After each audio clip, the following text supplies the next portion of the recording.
sudah bergabung nih teman-teman bersama kita. Ada Bapak M. Ramaditya dan juga Bapak Sumitro serta Bapak Sri Handoko dan juga Ibu Diah Pranitasari. Selamat datang kepada Kaprodi dan juga dosen koordinator dari Sekolah Tinggi Ilmu Ekonomi Indonesia. Dan tentunya teman-teman pasti penasaran kan? Nah, acara kita pada pagi hari ini nantinya akan ada hadiah menarik dari Bea Cukai Pasar Baru. Selain menarik juga akan bermanfaat sekali juga bagi teman-teman dari Sekolah Tinggi Ilmu Ekonomi Indonesia. Baik, kalau gitu saya mau pantun dulu nih untuk memulai acara kita pada pagi hari ini. Boleh ya teman-teman ya? Saya mulai pantunnya. Anak cantik menari dengan gemulai. Mulia hatinya pun terpancar.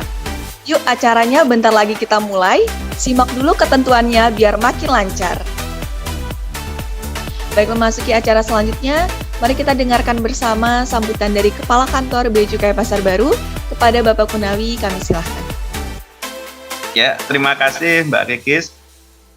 Alhamdulillah, ya, kita bersyukur pada Allah SWT atas limpahan nikmat serta karunia-Nya kita bisa melakukan virtual meeting ya dalam kondisi pandemik saat ini dalam rangka kunjungan kampus STI Indonesia ke KPPC Kantor Pos Pasar Baru dikemas dalam acara kampus Visit Custom. Perlu kami sampaikan bahwa di tengah keterbatasan akibat pandemik ini kami Bea Cukai Pasar Baru ingin tetap berkomitmen Bapak Ibu sekalian. Ingin tetap berkomitmen menjaga kerjasama dan sinergi dengan pihak eksternal. Dan terutama pada adik-adik mahasiswa ya, bahwa tugas utama di KPPC Pasar Baru memberikan pelayanan dan pengawasan khususnya terhadap barang kiriman melalui pos. Baik teman-teman, acara selanjutnya sambutan dari Kepala Departemen Manajemen Sekolah Tinggi Ilmu Ekonomi Indonesia kepada Ibu Diah Pranitasari, kami silakan. Company Visit ini merupakan agenda rutin bagi Sekolah Tinggi Ilmu Ekonomi Indonesia yang kami selenggarakan setiap semester. Tujuan diadakannya kegiatan Company Visit tentunya agar para mahasiswa mendapatkan ilmu pengetahuan tidak hanya secara teori namun juga secara praktis dari suatu perusahaan atau institusi. Khusus untuk mahasiswa manajemen perdagangan, biasanya kami mengunjungi salah satunya adalah Bea Cukai karena profil lulusan manajemen perdagangan itu disiapkan untuk menjadi tenaga ahli ekspor impor yang memiliki pengetahuan teoritis dan praktis yang memadai dari bidang manajemen perdagangan khususnya ekspor impor. Baik teman-teman, kita akan beralih ke acara selanjutnya nih. Nah, biar mata kita lebih segar, akan ada sesuatu nih di rangkaian acara kita, yaitu video tour dari Bea Cukai.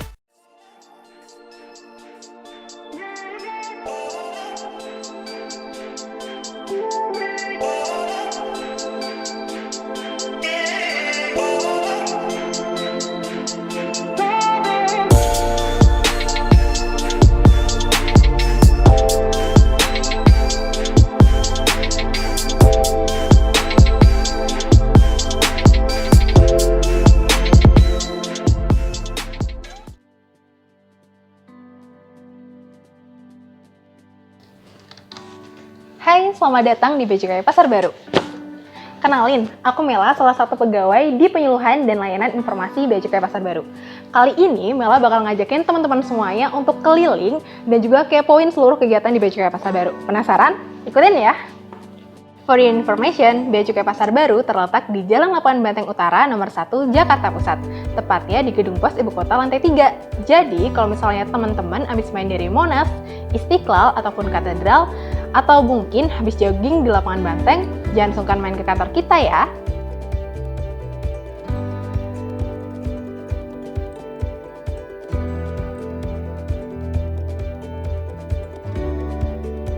Oh ya Tebar, pernah nggak sih kamu belanja online atau mungkin dapat kiriman dari luar negeri gitu kan? Misalnya nih, contohnya kamu beli dari AliExpress nih barang spare part sepeda atau mungkin album Korea, terus tiba-tiba waktu kamu cek tracking barang kiriman, taunya processing dokumen by customs nih. Kalau enggak, tiba-tiba kamu kena tagihan biaya masuk dari pajak dan berkah impor. Penasaran Penasaran nggak sih? Nah, daripada penasaran dan banyak pertanyaan, langsung aja yuk kita kepoin dan kita simak bersama alur cerita proses barang kiriman luar negeri di Bea Cukai Pasar Baru. Check it out! Halo teman-teman Pasbar, kali ini saya Renaldi Pratama akan menjelaskan terkait pengawasan barang kiriman di Bea Cukai Pasar Baru. Barang kiriman datang dari bandar udara atau pelabuhan, kemudian diteruskan ke Bea Cukai Pasar Baru untuk dilakukan pemilahan barang antara kiriman Jabodetabek dan Banten dengan kiriman ke daerah lain. Selanjutnya, barang-barang tujuan Jabodetabek dan Banten tersebut akan dilakukan entry CN oleh pihak pos yang nantinya akan masuk ke sistem pos dan terintegrasi ke sistem Bea Cukai. Nah, teman-teman tahu nggak sih CN itu apa? CN itu singkatan dari Consignment Note yang menjadi identitas barang kiriman yang terdiri dari nama, alamat, uraian barang, harga, dan lain sebagainya. Setelah entry CN, barang-barang tersebut akan dilakukan pemeriksaan melalui mesin pembedai X-ray dan dilakukan penjaluran berdasarkan manajemen risiko. Barang-barang yang terkena jalur merah akan dilakukan pemeriksaan fisik oleh seksi pelayanan kepabeanan dan cukai. Nah, untuk lebih lengkapnya akan dijelaskan oleh teman saya. Halo teman tebar, salam kenal, nama saya Ibrahim Syotang. Setelah teman saya tadi Ray menjelaskan tentang alur pembongkaran barang sampai dengan penjaluran barang, maka untuk barang-barang yang kena jalur merah akan berada di atas meja orange ini untuk diperiksa oleh pemeriksa barang. Seperti yang kita ketahui pada PMK 199 tahun 2019 dijelaskan tentang tugas dan fungsi antara pos dan Bea Cukai. Untuk teman-teman pos, maka tugas pos ialah menyiapkan, membuka, dan juga menutup paket kembali. Sedangkan untuk pemeriksa Bea Cukai akan melakukan pemeriksaan yang meliputi kesesuaian data antara dengan declare dengan isi paket.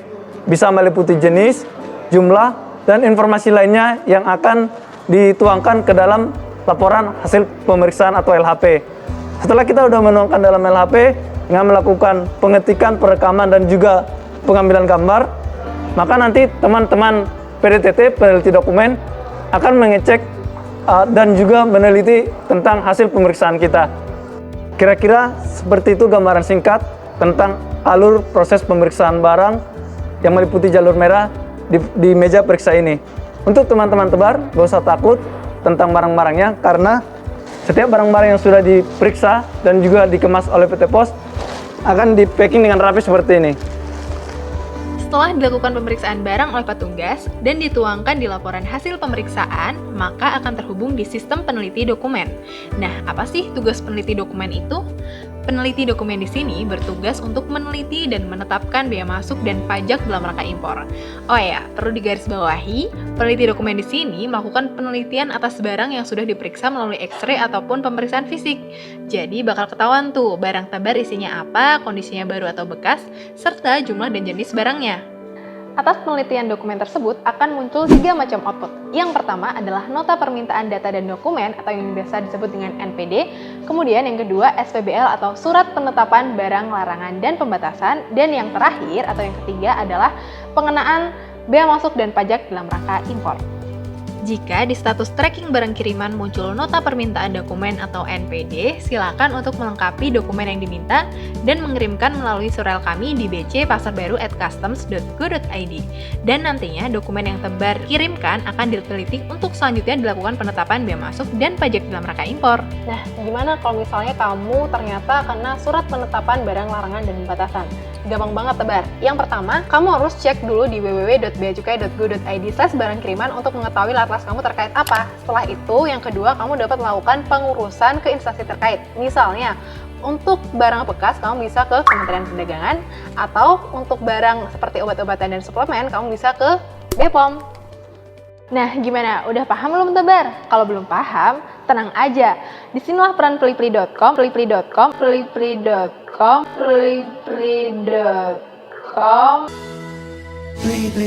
Big choices, big deals. Atau penyuluhan dan layanan informasi Bea Cukai Pasar Baru. Kamu bisa menghubungi kami di bit.ly/bravobc atau juga bisa menghubungi kami di sini. Nah, setelah Tebar melunasi bea masuk dan pajak dalam rangka impor di bank kesayangan kamu tinggal duduk manis dan menunggu Bapak Pos datang dan teriak, paket Asia.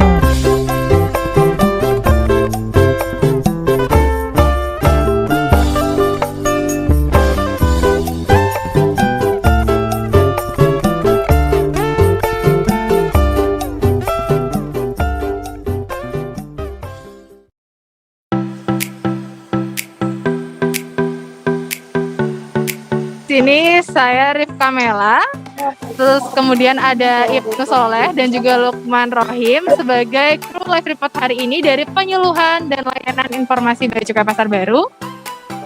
Nah, di sini kita akan kepoin keliling kegiatan proses bisnis di Bea Cukai Pasar Baru.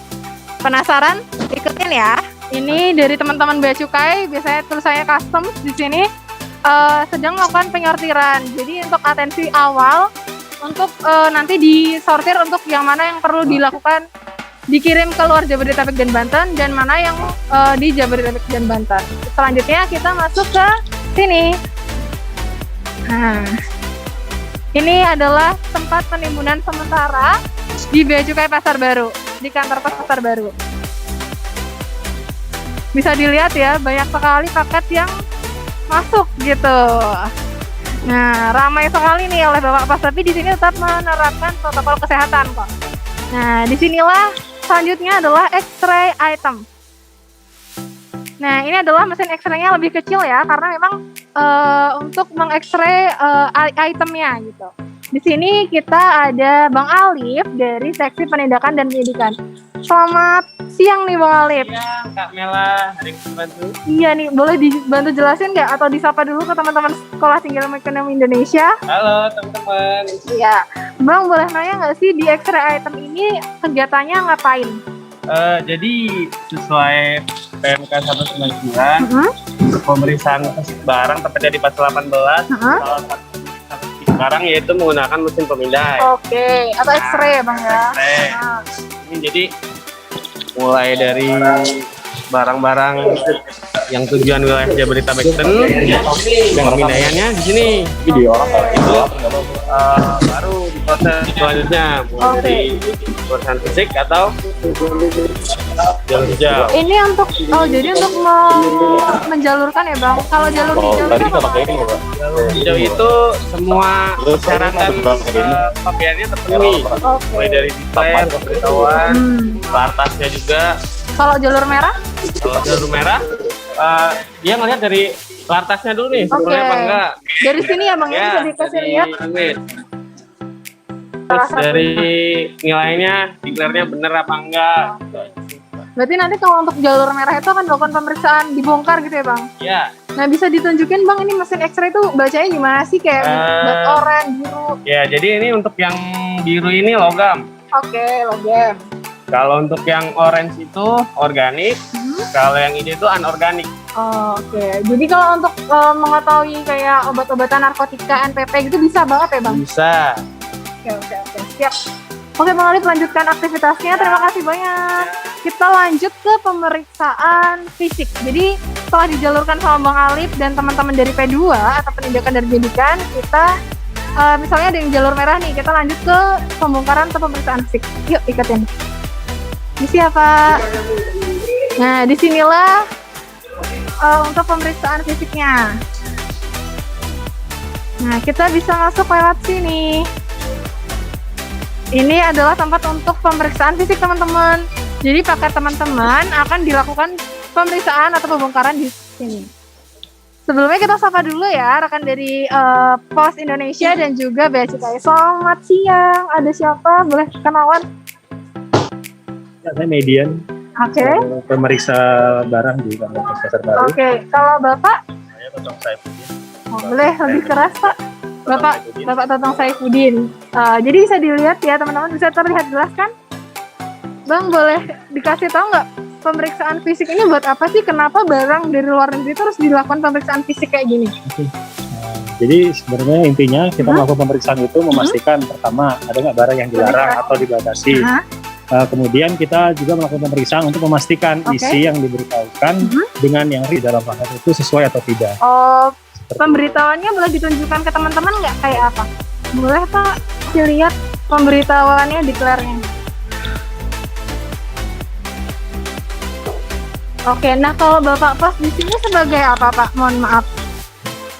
Saya di sini sebagai perwakilan dari yang punya barang ya. Perwakilan yang punya barang. Oke. Jadi kita ini dibuka. Oke. Setelah dibuka, ini kita serahkan ke petugas BC untuk didasak. Oke, Pak boleh nggak dipraktekin biar teman-teman dari Sekolah Tinggi Ekonomi Indonesia bisa lihat nih proses pemeriksaan fisiknya. Nah, bisa dilihat ya teman-teman bahwasanya sesuai dengan Peraturan Menteri Keuangan Nomor 199, perwakilan pemilik barang di sini adalah penyelenggara pos. Jadi sudah ada perjanjiannya gitu dari BUMN dan juga instansi pemerintahnya, dalam hal ini Direktorat Jenderal Bea dan Cukai. Nah, jadi Bapak yang buka paketnya ya Pak ya. Terus kalau Bang Met ngapain nih Bang Met? Bang Met tugasnya ngapain? Dibuka sama pihak pos. Oke. Kita lihat dalamnya ada apa aja, kita keluarkan, kita pastikan kalau kita bisa temukan invoice lebih baik. Jadi kita bisa samakan barang yang di dalam paket dengan yang diberitahukan itu bisa sesuai atau tidak. Oh, bisa dikasih lihat Bang, kesesuaian ini sama ini apakah sesuai? Ini ada invoice-nya, foto tulis juga ini dengan jenis yang ada di barang. Kita lihat jumlahnya semuanya sama, sesuai yang ada di dalam. Untuk yang empat, ya, yang preferensinya tidak ada. Satu ya yang preferensinya empat, jadi ini sesuai. Sesuai. Nah, terus kalau misalnya udah sesuai, apa yang terus Bang Met lakukan? Kita input di LHP. Boleh dikasih tunjuk? Kita tuangkan di dalam LHP. LHP itu apa sih Bang? Laporan hasil pemeriksaan. Laporan hasil pemeriksaan. Jadi nanti kita masukkan ke SKP ya, Sistem Komputer Pelayanan. Oke. Jadi nanti setelah kita input LHP-nya, kita bisa dokumen yang bisa diputus oleh PDTT bisa langsung diproses. Oke. Jadi di sini tugas pemeriksa Bang Met dan teman-teman dari Bea Cukai di sini adalah melakukan rekaman ya Bang ya. Nanti difoto invoice dan juga barangnya nanti akan terhubung ke sistem peneliti dokumen. Peneliti dokumenlah nanti yang akan menetapkan biaya masuk dan pajak dalam rangka impornya, gitu teman-teman. Nah di sini Bang Met lagi ngecek nih kesesuaian jenisnya, nanti difoto masuk ke rekaman laporan hasil pemeriksaan di sistem Bea Cukai, gitu.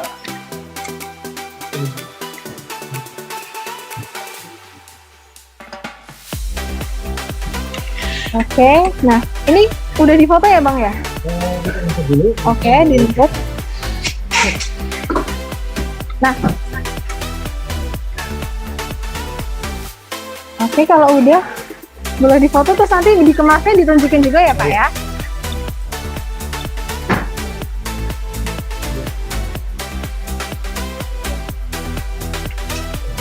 Oke, nah ini adalah untuk difotonya teman-teman. Jadi difoto, jadi bakal kita untuk sebagai bukti bahwasanya yang diperiksa itu adalah sebanyak ini, sebanyak yang difoto. Jadi nggak usah khawatir barang teman-teman hilang karena di sini ada rekaman jejaknya. Invoice-nya juga dicek, foto semuanya. Jadi dipastikan semuanya aman. Nah, kalau sudah difoto, selanjutnya dibungkus rapi lagi sama Bapak Pasnya. Nah, bisa dikasih lihat. Ya, pas sudah diperiksa, kita rapikan kembali.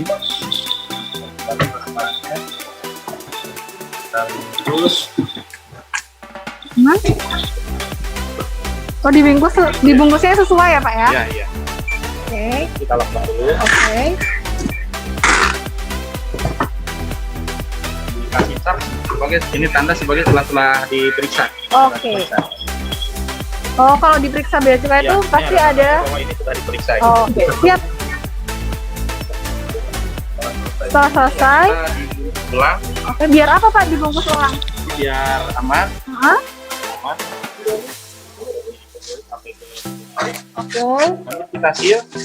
Ini sebagai tambahan pengaman karena di sini ada barcode sama nomornya ya. Oke, siap. Jadi nggak akan, kalau misalnya ada yang barang hilang tuh nggak akan bisa Iya, ya? betul. Gimana tuh Pak hasilnya? Ya, udah selesai deh ya Pak ya. Baik, ya. Tinggal dikirimnya oleh Bea Cukai apa pos nih Pak? Tugas pos kan sebagai itu ya, Tuh. nyampe barang. Oh iya. Ini pos yang nyampe. Ya, jadi nanti tinggal tunggu pakai teman-teman ini datang Bapak Pasnya paket gitu. Ya Pak ya. Terima kasih dengan Bapak Totong dan Bang Matt, penjelasannya sangat jelas.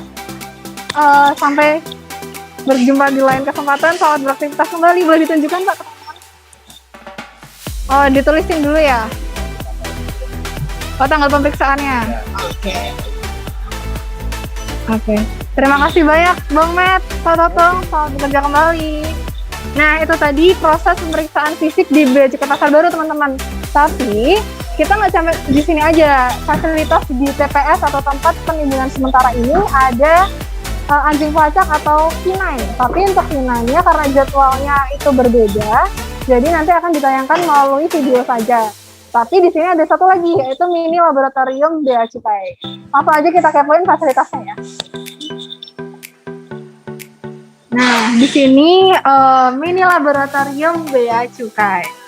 Sebentar ya, kita ketok dulu. Selamat siang. Ya, ini sih Kak, mohon izin masuk. Nah, di sini adalah mini laboratorium Bea Cukai. Jadi ini di bawah Balai Laboratorium Bea Cukai kelas 1 Jakarta ya Kak ya. Boleh kenalan dulu Kak dengan Kak siapa? Desri. Kak Desri ya. Kak Desri itu pegawai di BLBC ya. Oke. Pak boleh ceritain nggak sih kenapa ada mini laboratorium di Bea Cukai Pasar Baru? Ya, baik. Jadi adanya mini lab ini sesuai dengan permintaan dari Bea Cukai Kantor Pos. Oke. Jadi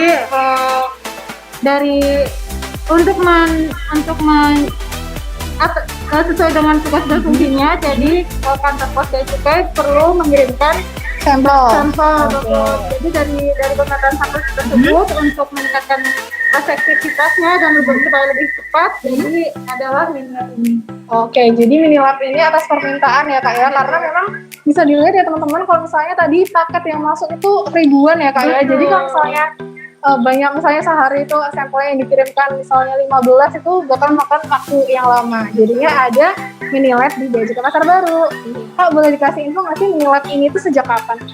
Sebenarnya mini lab ini sudah mulai ada di tahun kemarin 2020. Cuman sayangnya kita mengalami pandemi COVID-19.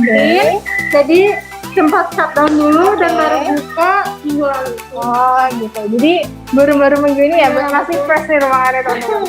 Kak, kalau boleh tahu di Bea Cukai Pasar Baru ini tentang apa sih pemeriksaannya tuh tentang apa aja? Oh ya, berdasarkan pemetaan sampel yang sering dikirim oleh Pasar Baru ke Cempaka Putih, ke Balai, banyak sampel yang diduga NPP, narkotik, narkotika, dan predator. Jadi seminimal mungkin mini lab ini untuk menguji NPP tersebut, tapi tidak menutup kemungkinan atas sampel-sampel yang lain. Oh boleh nggak ditunjukin gimana sih prosesnya untuk pengujian sampel-sampel dari Bea Cukai Pasar Baru? Mungkin soalnya teman-teman dari Sekolah Tinggi Ilmu Ekonomi Indonesia tuh pada kepo nih Kak. Siap. Boleh ditunjukin dari awal tuh gimana Kak? Ya, sebenarnya yang terpenting dari kita awalnya ada dua instrumen yang main instrumen gitu. Yang utama. Di sini kita punya ATIR sama di CMS yang khusus emang untuk pengujian NPP.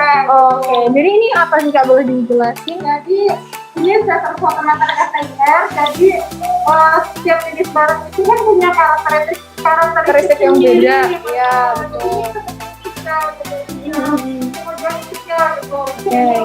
Jadi di sini kalau misalnya NPP yang murni bisa langsung di sini. Tapi kalau misalnya sudah murni atau sudah dicampur dengan yang lain, kita melakukan pengujian lanjutan. Kemana tuh Kak pengujian lanjutannya? Di sini ada di CMS. Sampelnya itu sebelumnya kita harus pengujian awal dulu gitu ya. Di sini. Enggak, pengujian awalnya bisa ekstraksi. Bisa ekstraksi. Contohnya ini. Ini. Ekstraksi juga. Nanti sampelnya ini kebetulan teman kita juga lagi injek. Gitu. Sampel. Ini kalau misalnya dulu sekolahnya ada teman-teman yang sekolahnya di IPA mesti nggak asing ya sama gelas kimia ya Kak ya. Lulusan IPA nih pasti ini pernah gitu. Nah, boleh Bang lanjut ke sini. Diinjaknya tadi kemana Kak? Di sini ya? Di sini ya. Jadi hasil ekstraksinya kita uji dengan menggunakan instrumen ini. Nanti kalau misalnya ada kandungan narkotikanya bisa diketahui dari sini. Hmm? Ini salah satu contohnya. Oke, boleh Kak dijelasin? Jadi nanti hasilnya itu berupa spektrum seperti ini. Dan kemudian kita mendapatkan bahwa sampel yang telah kita uji mengandung NPP ini narkotika golongan 1 yang benar 4S. Oke. Kak boleh tahu nggak sih Kak, dari misalnya dari pengujian satu sampel itu butuh waktu berapa lama? Seminimal mungkin. Jika tidak ada kendala 3-4 jam bisa langsung keluar. 4 jam. Iya, Nggak sampai 1 hari ya Kak ya? Dan kalau boleh tahu Kak, sampel apa sih yang paling banyak didapatkan dari Bea Cukai Pasar Baru ini? Ya itu yang tadi yang NPP itu sangat banyak sih masuk ke Oke, siap. Nah itu tadi wawancara singkat dari Kak Desri dari pegawai BLBC ya teman-teman. Jadi gimana, udah paham? Kalau misalnya masih bingung bisa tanya di kolom chat ya. Kak, makasih banyak nih karena udah kasih informasi ke teman-teman Sekolah Tinggi Ilmu Ekonomi Indonesia nih. Panjang banget namanya Kak. Boleh dong Kak kasih pesan ke teman-teman terkait dengan ini? siap. Jadi karena ini kantor pos mengenai tentang pengiriman paket, di sini kita banyak sekali menemukan modus-modus NPP yang masuk. Oke. Gitu. Bisa melalui sembako, bisa melalui makanan, bisa juga melalui kosmetik. Jadi kosmetik itu dicampur gitu ya? Bisa juga gitu. Jadi sebagai warga negara Indonesia yang baik, sebaiknya kita memperhatikan ingredientnya, jangan sampai ada NPP karena legalitas setiap negara kan beda. Jadi wajib baca pahami. Jadi semuanya tuh kita harus baca dulu nih teman-teman sebelum membeli barang ya Kak ya. Soalnya kalau misalnya taunya ada NPP yang ribet nanti penerimanya ya. Iya, yang bertanggung jawaban saya juga gitu. Oke, makasih banyak Kak Desri. Selamat melanjutkan aktivitas kembali. Boleh Kak sapa ke teman-temannya? Oke, kita keluar dulu ya teman-teman. Oke, nah itu tadi teman-teman sekilas kegiatan proses bisnis di Bea Cukai Pasar Baru. Semoga bisa menambah wawasan dan literasi dari teman-teman Sekolah Tinggi Ilmu Ekonomi Indonesia khususnya di D3 Manajemen Perdagangan ya. Nah itu tadi semoga bisa menambah nanti setelah ini nanti akan ada materi yang diberikan gitu terkait dengan penetapan tarif, alasan impor, wartas dan lain sebagainya. Jadi sekian Kikis live report kali ini. Saya Rizka Mela, Ibnu, dan Lokman pamit undur diri. Sampai berjumpa di lain kesempatan. Ya baik, terima kasih Kamela atas live report yang luar biasanya dan selamat beraktivitas kembali. Nah itu dia tadi teman-teman, live report langsung dari TPS Kantor Pos Pasar Baru. Nah seperti yang udah Kamela sampaikan, buat teman-teman yang mungkin udah tahu ataupun ada yang belum tahu, Kinan itu merupakan anjing pelacak dari Bea Cukai yang mana untuk mengawasi peredaran NPP. Nah untuk Pasar Baru sendiri pun juga ada Kinan yang mengawasi atau membantu dalam proses bisnis barang kiriman. Nah gimana nih teman-teman, pasti penasaran kan ya? Nah oke teman-teman, langsung saja seperti yang sudah saya sampaikan tadi, akan ada pemutaran atau penayangan video mengenai K9 Custom. Berikut videonya, selamat menyaksikan.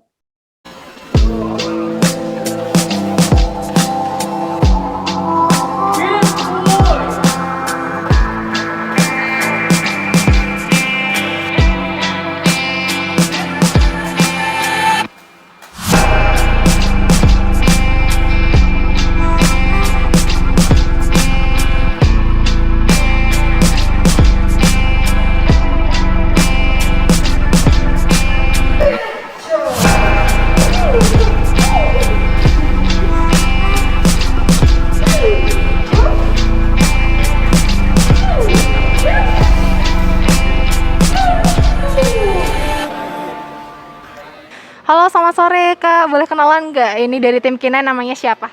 Sore, nama saya Dita Ramadhani dari tim K9 Kantor Pusat DJBC. Oke, Kak boleh tahu nggak tadi kan Kak Dita sama anjingnya namanya siapa Kak? Anjingnya namanya Sierra.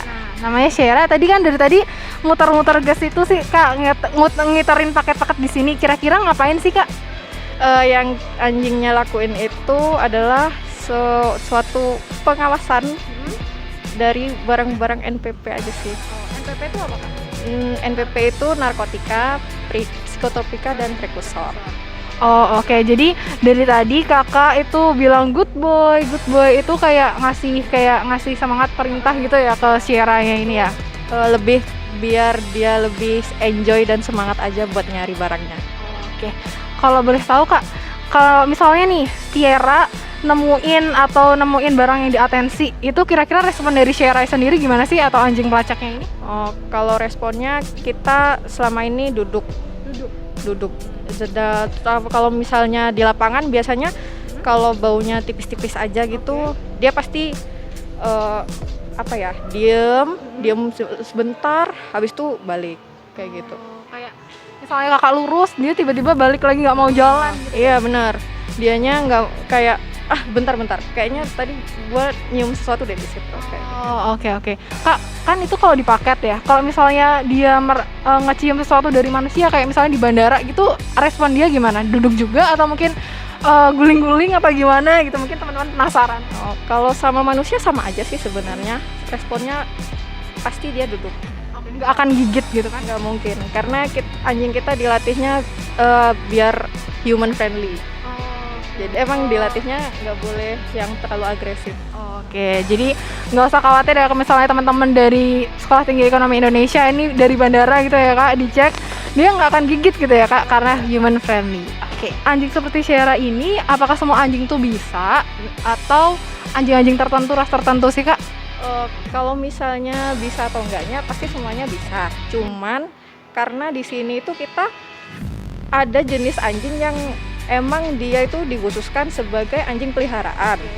Terus ada juga anjing yang dikhususkan untuk bekerja, seperti German Shepherd, terus Belgian Malinois, terus kalau sempat ada Golden Retriever juga sih di sini. Apa tuh Pak? Jadi pernah nonton film anjing gitu nggak, yang bulunya panjang tuh? Pernahnya nonton kartun aja sih kak. Itu Beethoven. Oke. Di situ kayak gitu. Oke, jadi kalau boleh tahu nih dari negara mana kak anjingnya? Kalau yang ini pengadaan dari domestik, lokal punya. Ini dari Klaten. Oh dari Klaten nih, warga Klaten mana nih suaranya warga Klaten? Biasanya kan karena ada yang dari Belgia, biasanya kan didatangin dari Belgia. Ternyata dari Klaten juga ada ya? Ada pengadaan dari Klaten, dari lokal juga ada, dari hibah dari Australia juga ada. Terus kalau pengadaan biasanya dari Belanda. Oke, siap. Kak, satu pertanyaan terakhir nih. Mungkin mewakili teman-teman juga ya. Sulit nggak sih jadi tim K9 ini karena kayaknya harus lari-lari ngikutin kecepatan larinya dari Sierra atau anjingnya itu sendiri, dan juga mesti banyak kendala yang lain. Sulit sih, kalau bilang sulit sih pasti semua orang bilangnya itu sulit.